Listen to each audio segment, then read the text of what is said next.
Hello, YouTube family. Good evening. Hope everybody's doing well tonight. And welcome back. If you're new or just welcome. I am Texas Beach Mom or Mama Robin, whichever you prefer. And this is Watch Wednesday. And I had a video we were going to go over tonight for Watch Wednesday. And then I had an idea for something else. Now, because this is Watch Wednesday, we will be kind of going over the case. We're going to do something a little different tonight. I hope you'll indulge me in a little bit of story time. Okay? So, on December 7th, of 1971, police officers were called to a mansion in New Jersey. And they were called there because people hadn't seen hide nor hair of this family in a month. So they go to this house and they get there and they can see that the lights are on and looks like somebody might be home. So they knock and they don't get no answer. So they go around back to the back door. They try the back door, knock. Don't get an answer. They try it a little bit, can't, tell it's locked. Well, they make their way back around. Well, they kind of search the grounds a little bit and they make their way back around to the front. And it's locked, but they find a way in. Upon getting in there, upon finding a way in, they noticed three things right off the bat. Number one, the house was very cold. Number two, there was music playing, sounded like it was playing all over the house, like orchestra music. Kind of somber sounding orchestra music. And number three, stench of death was in the air. So they call back up, and as they make their way in, they're looking around the house, and they make their way to the ballroom. And when they get to the ballroom, there's 4 bodies in there. There's a woman and 3 children. And they're all placed on sleeping bags. So they okay, obviously there's a woman here and 3 kids. Is there a father, a husband? If so, where is he? But that ain't their only concern. They continue making their way through the house.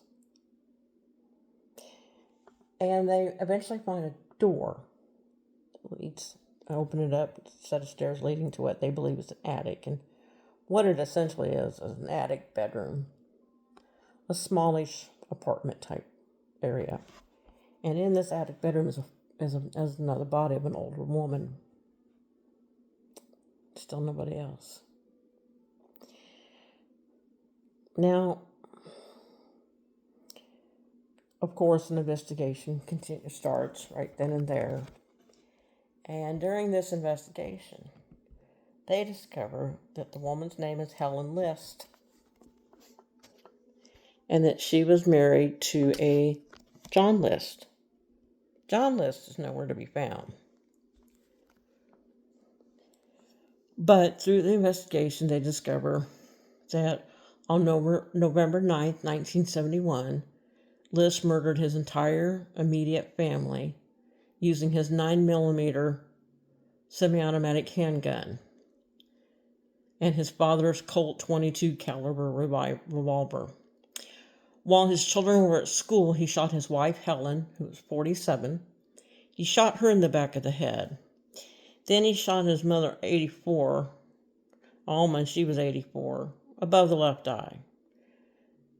As his daughter, Patricia, 16, and his son, Frederick, 13, arrived home from school, he shot each of them in the back of the head.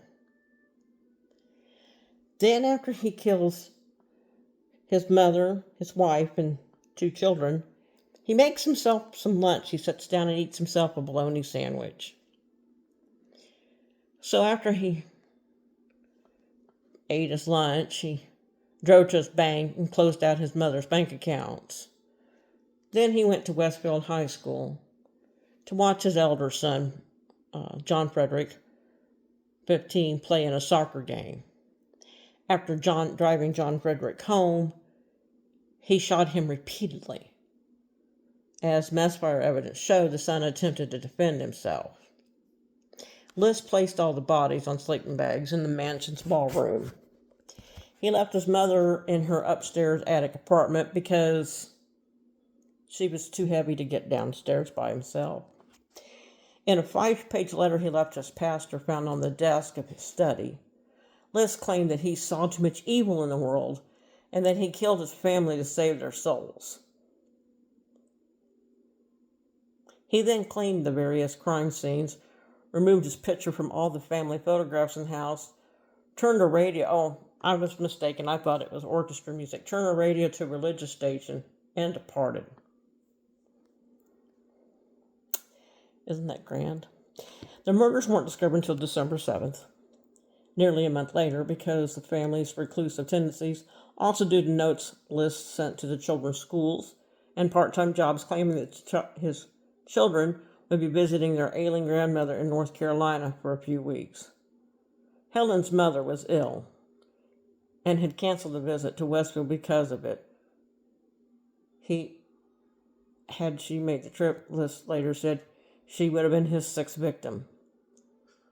List also stopped the milk delivery, the mail, and the newspaper. Neighbors noticed the mansion's rooms were illuminated day and night, and apparently no activity in the house. After the bulbs began burning out one by one, they called the police. Officers entered through a non-locked window leading to the basement. Okay, so I said they got into the house. Couldn't remember how. So he killed his mother, his wife, and his 3 children. Now his excuse was evil in the world. But when you dig into his past, you learn a little bit more about him. So when you dig into his past, you find out that and I'm not going to go deep into his past. I'm not going to go into his religion, his past, or his military, or even his jobs. We're just going to cover the more recent stuff. He had a job at a bank, and I forgot what he does. And if I go back here and start reading this, I can probably figure it out. But anyway, he had a job at a bank, and he used to ride the train every morning into work, go to work his 9-to-5 job, ride the train home. Now, when he moved his mama in with him, her and him started a joint bank account. And I don't know where this lady got all her money from, but she had some money. Again, I don't know where she got it from. Maybe all that stuff is in an article. I don't know. Most of what I was telling you is from memory. There's a lot to this case. I read the book about this. Many. I was probably in my 20s when I read it. But anyway, so we continue. John List had a job at a bank, like I said. I think he was an accountant. I don't remember for sure what he did at the bank. And he had a joint bank account with his mama, and his mama had some money put up in this account. Now, this man was a real winner. He lost his job. He got fired. So instead of going out looking for a job like most people would, actually, more importantly, let's back up a little bit. Instead of going home and telling his wife and his mother, hey, we're going to have to tighten the purse strings around here for a little while. Just lost my job, and I got to go find another job. He didn't want to look bad to his family. He was afraid how he would look to his family if he was not able to provide for them. He was afraid they would think he was a failure had he not been able to provide for them. He was afraid how he would look. He was afraid how he would look to his family. He didn't want to be a failure. He didn't want people, his friends, his family, his neighbors, whatever, think he was a failure. So rather than admitting that he lost a job, he just kept getting on the bus or going on the train and going into work every day. Now, instead of, he would leave for work at his normal time and he would come home on his normal time. And in the meantime, I think it was said that he would sit at the train station and maybe eat a sandwich, drink some coffee, and read the newspaper. Now, instead of doing that, he could, even if he didn't want to tell his family, that he lost his job, he could have used that time while he was at work. He could have used that time to look for another job. But no. He didn't want to look for a job because he didn't even want to admit that he was a failure to anybody that he was going to apply for a job with. Now, that's narcissistic. That really is. That definitely falls under narcissism. Narcissistic personality disorders, I do believe that would fall in there. Might even fall under psychopath or sociopath, but definitely narcissism. It's narcissists that worries more about what they look like and, to other people.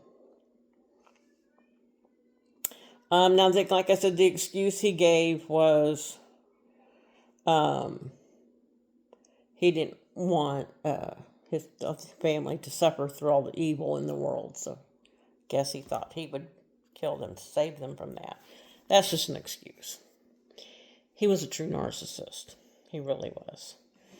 But like I said, instead of, telling his family the truth or even not telling them and just simply looking for another job while he was unemployed. No. He would sit and he would eat a sandwich, drink coffee, and read the newspaper during his work hours, and then he would take the train back home. Now, because he had a joint bank account with his mama, and she had some money, and I don't know how much, and I don't know from where, because she had some money and he was on a joint bank account, when it was time to pay bills, he'd just draw money out of the account and pay the bills. Yeah, he used to do that. That takes some nerve. When the money started running out is when he realized he had to do something. Again, instead of, getting another job, instead of admitting that he messed up, and at this point he was in so deep on the money thing, he not only now would have had to admit that he lost a job, he would have had to admit essentially he was stealing from his mama. And from what I understand, she was a very strict woman when he was a little boy. I don't know how strict, and you can't blame her. You can't blame her for that. I mean, it's not her fault that he killed her and the family. I mean, she was strict, like I said, from everything I've read, and maybe even a little bit abusive.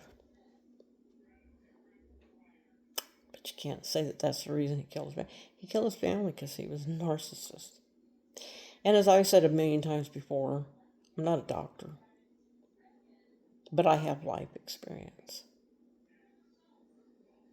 I have experience with this. And I feel like I'm a little bit, not necessarily certified, but yeah, I feel like I do understand it better. So, yeah, he did. He killed his family. Because he was afraid how people thought of him. And that kind of goes back to Chris Watts. Like I've said before in the other videos, if you go back and you listen, he was busy telling people on the phone the day that Shanann was missing. He was busy telling people on the phone, "Oh, don't think I'm a bad person, Addie. Don't think I'm a monster, Nicole. Don't think bad of me, Shanann's friends. Because I'm not a bad person." He was more worried what people thought of him. And again, as I've said 1,000 times before, and I'll keep saying it, if he wasn't a narcissist, he'd have had empathy. And if he had empathy, he wouldn't have killed his kids. It's pretty simple. But that is the story of John List. Now, I don't know if he's the first man to kill his family. I doubt it. He definitely ain't going to be the last. It happens far more often than people realize or want to admit, depending on how you feel about things. But yeah, Chris killed his family, and because he was a narcissist, John List killed his family. And here's the thing: this is where the biggest comparison comes in my opinion. Okay, now because there wasn't social media back then, we don't have any eyes into the lives of the List family. So we have no idea what his mama was like. We don't really have that much idea what Helen was like. We've got friends and family members that say a few things here and there. But see, with Shanann, we felt like we knew her because we saw her videos. Some of us felt like she was a good person. Some of us felt like she was the narcissist and she drove him crazy. That's not how this works. But see, we don't have that. When we're talking about Helen List, we don't have that advantage. We don't see videos of her. We don't really know that much about her other than what friends and family have said. So see, with Shanann, we felt like we know her. We don't really know Helen. With John List killing his family, we think, dear God, the man's crazy. He killed his wife, his kids, and his mama. But with Chris, you got some people saying, nope, he wasn't crazy, he was pushed. And the reason why we can stand here and say that we feel this way is because we have seen the videos of Shanann being bossy, as some people put it, or whatever. She wasn't bossy, she was strong. And as I've said before, and I'm not afraid to say it again, her and I probably wouldn't have gotten along that well. You know what I mean? I don't feel like I would have gotten along with her type of personality I am, type of personality she is. I don't think we'd have gotten along that well. But I certainly wouldn't have hated her. And I definitely don't think that she's not the cause of her death. And that's kind of bothering me in the comments. I'm not seeing a lot of it, but I'm seeing a little bit of it. And we've discussed this before. She didn't cause her own death. The family dynamic didn't cause her death. Him being a narcissist caused her death. Kind of like John List. Him being a narcissist caused their death. He didn't want people to know what kind of an asshole he was. He didn't want to have to admit to his family that he was a failure, so he just killed them. That's what it came down to. I mean, there's a few excuses in the letter that he writes to his pastor. But that's really what it come down to. He didn't want his family to know he was a failure. Now, I'm not saying that John List and Chris Watts are the same person. They have some similar personality quirks, like most narcissists do. But they also have a lot of things about them that are different. Chris didn't kill because he didn't want his family to think he's a failure. He killed because he wanted to be with Nikki. And I think there was a small part of it was the peer pressure of Nutgate. I think that did have something to do with it. I think the family hating her as much as they did, the fight, excuse me, the fight, the Nutgate, and then just the fact that he had somebody. Because when Shanann was no longer giving him what he needed from life, when he found a new emotional supply, when he found somebody else new, because that's part of what they do, is they go find somebody new. John List, by the way, did find somebody new. Now, he didn't have somebody new. This man, after he killed his family, he disappeared. I'm trying to remember, maybe this article has it. I'm trying to remember where he disappeared to. Let me start more at the beginning. John Emil List was an American mass murderer, a longtime fugitive. On November 9th, he killed his wife, mother, and children in their home, blah, blah, blah, blah, blah. Liss assumed a new identity, remarried, and eluded justice for nearly 18 years. Now, see, if Chris had been smarter, he might have been able to do the same thing. He might have been able to run away with Nikki and start a new life and avoid being caught for years. But he wasn't. He's not as smart as John List. John List, based on the records I've seen on him, wasn't particularly smart himself, which makes Chris dumber than John List. Jumping Jehoshaphat.